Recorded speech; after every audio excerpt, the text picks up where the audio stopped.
तो कैसे हैं आप सब। स्वागत करता हूं आप सभी का आपके अपने इस YouTube चैनल पे। स्टार्ट करें आज का टॉपिक। हम लोग का अल्कोहल के बारे में ही चल रहा था और अल्कोहल का काफी इंट्रोडक्शन पार्ट हम लोगों ने देख लिया था, जो थोड़ी सी एक बोरियर क्लास आपके लिए होगी। लेकिन आज का टॉपिक है कोलोजिकल एक्शन है, यानी थोड़ा सा इंटरेस्टिंग होगा। जी हाँ, हम लोग क्या बेसिकली सीखने वाले हैं इसकी बात कर लेते हैं।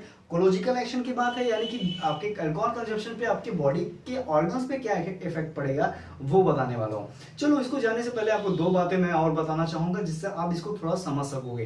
पहली बात, अल्कोहल हमारे कंजप्शन पे हमारे जब बॉडी के अंदर जाता है तो किस तरह के फॉर्म में चेंज होता है। जैसे आप खाना खाते हो तो ग्लूकोज में चेंज हो जाता है, तो वो अल्कोहल को कैसे कैसे फॉर्म में चेंज करता है ये हम देखेंगे। दूसरी चीज हम ये देखेंगे क्या पर्टिकुलर मैकेनिज्म एक्शन होता है। जी हाँ, अल्कोहल का क्या एक्शन हो जाएगा, तो इन दोनों को हम पहले समझते हैं। चलिए पहली चीज का उत्तर देते हैं कि पहले चीज का मतलब है कि अल्कोहल हमारे कंजप्शन पे हमारे बॉडी के अंदर गया तो अल्कोहलिक डिहाइड्रोजिनेज एक एंजाइम है जो आपको मैंने पहले लेक्चर में बताया था, जो उसको पचाएगा और एसिटिल्डिहाइड में चेंज कर देगा, जिससे CO2 और H2 का फॉर्मेशन होगा और वो फिर हमारे बॉडी से एक्सक्रीट आउट हो जाएंगे यूरिन के थ्रू, रिस्पायरेशन के थ्रू। आप समझ सकते हो। दूसरी चीज बात करें अगर मैकेनिज्म ऑफ एक्शन की, तो जी हाँ, मैकेनिज्म ऑफ एक्शन बहुत ही सिंपल है कि आपको ये मैंने एपिलेप्सी में कुछ रिलेट करके मैं बताने वाला हूँ कि एंटी एपिलेप्टिक में आप लोगों ने क्या पढ़ा था। ऐसे ड्रग्स देंगे जो सीएनएस को डिप्रेस करते हैं, है ना। सीएनएस को डिप्रेस करते हैं वैसे ड्रग देंगे। जी हाँ, अल्कोहल भी वही करता है गाइस। अब ये आप मास्टर हो गए हो। अगर सीएनएस को डिप्रेस करना है तो किस चीज को बढ़ाना है, किस न्यूरोट्रांसमीटर को बढ़ाना है, आंसर दो। जी हाँ, काबा को बढ़ाना है। तो काबा बढ़ाओ और ये हो जाएगा। अल्कोहल क्या करता है बेसिकली, या गाबा के रिसेप्टर पे बाइंड करके स्टिमुलेशन करता है ताकि आपका सीएनएस डिप्रेस हो जाए, हाइपरपोलराइजेशन की स्टेट आ जाए। अगर इसके ब्रीफ मैकेनिज्म ऑफ एक्शन की बात करूं तो एक लाइन और ऐड कर देना यार कि NMDA जो हमारा ग्लूटामेट का रिसेप्टर है और जो काइनेट जो हमारा ग्लूटामेट का रिसेप्टर है उसको भी ये बाइंड करके ग्लूटामेट को रोक देता है सीक्रेट होने से। और ग्लूटामेट किस न्यूरोट्रांसमीटर का है, जी हाँ आपको पता है, वो हमारा एक्साइट्रिक है। तो मैकेनिज्म ऑफ एक्शन में इतना ही जानना था। मैंने आपको ओरली बता दिया, लिखने की जगह नहीं थी और वो सिंपल है तो मैंने आपको ओरली बता दिया, आप समझ गए होगे, इसको लिख लेना। अब आते हैं कोलोजिकल एक्शन पे चलते हैं। कोलोजिकल एक्शन का मतलब है कि जान ही रहो कि हमारे ऑर्गन्स पे क्या क्या इफेक्ट पड़ना है। चलिए पहले शुरुआत करते हैं हम लोग सीएनएस से, अपने ब्रेन से।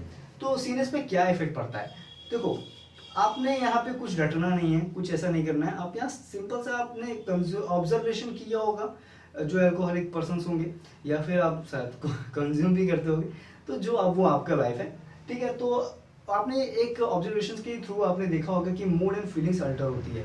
गाइस वो अपनी गर्लफ्रेंड के बारे में बात करने लगता है, धोखा मिल गया है, वो बेवफा थी, ये सब सारी चीजें चलने लगती है ना। और इम्पेयरमेंट ऑफ अटेंशन, जी हाँ, एकाग्रता नहीं हो पाती, किसी चीज को कंसंट्रेट नहीं कर पाते हो आप। तीसरी चीज ब्लैकआउट अकर्स, ठीक है। अब आ जाते हैं सीवीएस पे, हमारे हार्ट पे। यहाँ की बात होगी, अब यहाँ की बात देख लेते हैं। सीवीएस पे क्या होता है, अगर डोज कम है गाइस तो गैस्ट्रिक वैसोडाइलेशन होता है। अच्छा ये क्या मतलब है, गैस्ट्रिक वैसोडाइलेशन का क्या मतलब है, देखिए इसको इस तरह समझिए कि अल्कोहल को देखो सर्वे के अनुसार भी और कुछ डाटा भी कहीं ना कहीं बुक में लिखे हुए हैं जिसके अनुसार ये कहा जाता है कि अल्कोहल कुछ मात्रा में हमारे भूख को बढ़ाता है, लेकिन ये तब है जब थोड़ा सा डोज कम हो। तो डोज कम होने पे गैस्ट्रिक वैसोडाइलेशन होगा, यानी HCl निकलेगा गाइस, और HCl के निकलने से आपको थोड़ा सा भूख तो लगेगी ही, ठीक है। तो ब्लड वेसल्स को इफेक्ट नेहा तो नहीं कर रहा है अगर डोज आपका कम है, लेकिन अगर डोज ज्यादा हो गया तो ब्लड वेसल इफेक्ट होगी, या वो घट सकता है या भी वो बढ़ सकता है, या सिंपैथेटिक स्टिमुलेशन भी हो सकता है। और साथ साथ वैसोमीटर सॉरी हमारा जो वैसोमोटर है वो उसका सेंटर डिप्रेस हो जाएगा गाइस। सॉरी सीरियस हो चुका हमारा। अब चलते हैं बॉडी टेम्परेचर पे। हमारी बॉडी टेम्परेचर क्या होगी, देखिए अल्कोहल अगर स्मॉल डोज में है तो टेम्परेचर घटेगा या टेम्परेचर नॉर्मल रहेगा। देखिए अगर अल्कोहल ने ज़्यादा मात्रा में हो गया तो टेम्परेचर बढ़ जाएगी, हमारी स्किन थोड़ी सी वार्म हो जाएगी। आगे चलते हैं हमारे ब्लड पे। ब्लड पे देखते हैं, अगर देखो जैसे मैंने मॉडरेट ड्रिंकर आपको बता दिया था पिछले क्लास में क्या होते हैं, जो नाप तोल के पीते हैं, जो सही तरीके से पीते हैं, जिनका डोज ना ज़्यादा होता है ना कम होता है, उनको मॉडरेट ड्रिंकर कहते हैं। और मॉडरेट ड्रिंकिंग में 1 से 2 ठीक है कैन पी लिया, मतलब 10% तक के कंज्यूम आपने कंज्यूम कर लिया। कैपेबिलिटी के अनुसार तो अलग अलग होता है, लेकिन एक सर्वे के अनुसार 10% करीब मान सकते हो, 10 से 15%। तो उससे क्या होगा, जो हमारे जो बैड कोलेस्ट्रॉल है गाइस, जी हाँ, वो थोड़े से कम हो जाते हैं और जो गुड कोलेस्ट्रॉल है वो बढ़ जाते हैं। जैसे यहाँ पे देखो हाई डेंसिटी लिपिड बढ़ रहा है। अब आपको मैंने एक ट्रिक बताया था इसको याद रखने का, कौन सा बैड है कौन सा गुड है। आपने पढ़ा होगा HDL, VLDL, IDL, LDL। तो मैंने आपको बोला था एक छोटी सी कहानी कि आप किसी लड़की को मैसेज करते हो और जवाब में आपने हाई भेजा है, वहां से भी जवाब आपको हाई आ रहा है, तो वहां आपकी बातें कंटिन्यू रहती है, यानी लड़की आपको एक अच्छा लड़का समझती है। हाई मैंने बोला है, HI बोला है। और अगर इन केस अगर ऐसा होता है कि आपने लव वाली बात छेड़ दी, LV वाली बात छेड़ दी, लव वाली बात छेड़ दी, तो लड़की का जो भी रिएक्शन है वो क्या आएगा, जी हाँ, वो आपसे बात नहीं करेगी, क्योंकि आप सोचेगी कि आप जो है गंदे लड़के हो, है ना, यानी बैड हो। तो गुड के लिए क्या है HI और बैड के लिए क्या है LV। H हो गया हाई डेंसिटी लिपिड, इंटरमीडिएट वाले डेंसिटी लिपिड जो हमारे गुड हो गए, और बैड वाले हो गए लो वाले एंड वेरी लो वाले, है ना। ये तो आपको मैंने इस तरह से समझाया था हाई और लव के फॉर्म में, है। सो यहाँ पे बताओ कौन सा है, HDL बढ़ रहा है यानी गुड बढ़ रहा है, तो गुड कोलेस्ट्रॉल बढ़ जाता है, जिसकी वजह से एक चीज होगा कि हमारी कोरोनरी डिसीज थोड़ी सी 15% मतलब प्रिवेंट हो जाएगी। जी हाँ, 15% की थोड़ी सी गारंटी यहाँ मिल जाती है कि आपको यहाँ पे कोरोनरी आर्टरी डिसीज नहीं होगी, 15%, ठीक है। अब आगे चलते हैं, अगर डोज हाई हो गया, ये तो डोज मॉडरेट था, अब यहाँ पे हाई डोज की बात कर लेते हैं। हाई डोज अगर इनकेस हो गया गाइस, तो ब्लड जो सेल्स हैं वो खपत होने लगेंगी, वो कमी होने लगेंगी, जिससे एनीमिया का भी केस देखने को मिलता है ना। रिस्पायरेशन की बात करें तो वही बस सेंटर को डिप्रेस कर देता है, इतना ही जानो। अब आता है GIT की। GIT की बात करें हमारे पेट में क्या होता है, देखो यहाँ पे मैंने गैस्ट्रिक एसिडोडाइजेशन बताया था, आप इस पॉइंट को भी यहाँ जोड़ सकते हो, ठीक है। मैंने कुछ और पॉइंट भी यहाँ लिखे हैं, जैसे अगर मान लो डाइल्यूट अल्कोहल है, जैसे कि अल्कोहल डाइल्यूट करके ज्यादा पी रहे हो, 10% अल्कोहल आपने कंज्यूम किया, तो गैस्ट्रिक सिक्रेशन बढ़ जाता है, जिसका मतलब है HCl बढ़ जाएगा, थोड़ी भूख बढ़ जाएगी। लेकिन अगर 20% हो गया तो भाई अब वो उल्टा हो जाएगा, मतलब ज्यादा आपने कंज्यूम कर लिया तो वॉमिट वगैरह भी हो सकता है, और जो आपका गैस्ट्राइटिस भी हो सकता है ना, तो दिक्कत भी है। GIT के जो रास्ते हैं उस पर थोड़ा सा इन्फ्लेमेशन भी आ सकता है। सो ज़्यादा नहीं करो, ठीक है, मॉडरेट और स्मॉल डोज, वैसे आपको जो करना है करो, लेकिन मैं जैसा डाटा लेके आया हूँ वो मैं आपको शेयर कर रहा हूँ। आगे चलते हैं हमारे लीवर पे। अब लीवर का काम आपको पता ही है, पाचन करना होता है, ठीक है। रेगुलर डोज पे अगर लेते हो तो इंड्यूस करता है मैक्रोसोमल एंजाइम, ठीक है। अब अल्कोहलिक सिरोसिस क्यों होता है, देखो अब एक चीज मैंने आपको पहले बताई थी कि अल्कोहल को पचाता है, उसको बदल देता है एसिटाल्डिहाइड में। अब ये तो अगर एसिटाल्डिहाइड में बहुत ज्यादा हो गया, इसका मतलब बहुत ज्यादा CO2 बन जाएगा, है ना, बहुत सारी दिक्कतें होंगी। तो जी हाँ, उससे एक इन्फ्लेमेशन इंड्यूस हो सकता है हमारे लीवर में, ठीक है।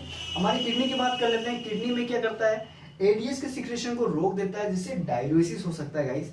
अब आ जाते हैं सेक्स में, तो सेक्स में क्या होता है, सबसे पहले नहीं बताया मैंने, एग्रेसिव सेक्स बिहेवियर, जी हाँ। और अगर इसका डोज ज़्यादा हो गया तो इम्पोर्टेंट जैसे गैनोस्टोमेसिया भी हो सकता है गाइस। तो इतनी चीज़ें यहाँ पे दिक्कत में हो रही हैं। अब कुछ और पॉइंट्स जैसे एंडोक्राइन वगैरह में क्या इफेक्ट पड़ता है, जरूरी तो नहीं है, लेकिन मैं आपसे शेयर कर दूंगा क्योंकि मेरे पास तो वो डाटा है ही रखा, तो मैं उसको भी आपको यहाँ पे बताने वाला हूँ। सो इतना मैं आगे जा रहा हूँ और थोड़ा छोटा दिख रहा होगा तो मैं इसको जूम कर दे रहा हूँ, आप इसका एक स्क्रीनशॉट वगैरह ले लो। इसके बाद हम लोग चलते हैं एंडोक्राइन को समझते हैं और हमारा जल्दी से जल्दी इसका ड्रग पढ़ के इसको भी खत्म करते हैं, है ना।